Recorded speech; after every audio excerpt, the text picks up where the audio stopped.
You know, we've been canceled out in pretty much by the mainstream media in America, and America is a social media giant, and also some leading think tank. Our leader, Mr. Mao Zedong, he had a scheduled speech at Hudson Institute a few years ago, and the CCP demanded his speech to be canceled. And Mr. Mao Zedong also he gave a live interview on Voice of America. It's a taxpayer-funded U.S. government-owned international broadcaster, and his broadcast was suspended abruptly due to the CCP's pressure. So we're just so happy that CPAC let us come, and we have a major, beautiful booth here. And this is why CPAC becomes so powerful and influential, because you are standing for American independence and freedom. So we're being watched by so many people who are cheering for the American independence from CCP's infiltration. And in this year, I hear so many speakers and so many media are talking about the CCP. So do you agree that the CCP has present itself as the most dangerous threat to America's liberty and national security? Well, I've believed that that's the case for several years.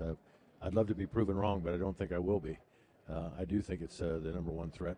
I had the privilege, I'm recalling as we're speaking here and you asked the question, I had the privilege of having a private conversation with one of our most high-ranking retired generals from our Defense Department, obviously, just I guess it was 3 years ago now. So it's not like just yesterday. For several years, I asked him the very question you just posed.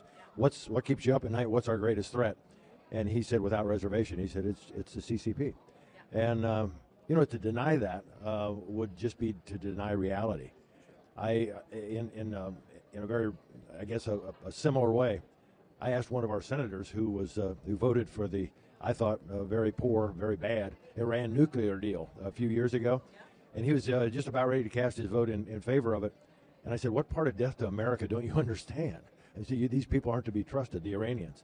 I think we need to open our eyes, our ears, our minds, and understand that the CCP, not the rank-and-file Chinese people, the CCP is not our friend. They don't want to be our friend. They absolutely want to destroy America and conquer America if they can, and we can't let that happen. I fully agree with you. CCP does not represent the Chinese people, and CCP kidnapped China and enslaved the 1.4 billion Chinese people. And also very important for the West, not every CCP members are bad people. They're just forced into a bad situation. There are about 90 million CCP members.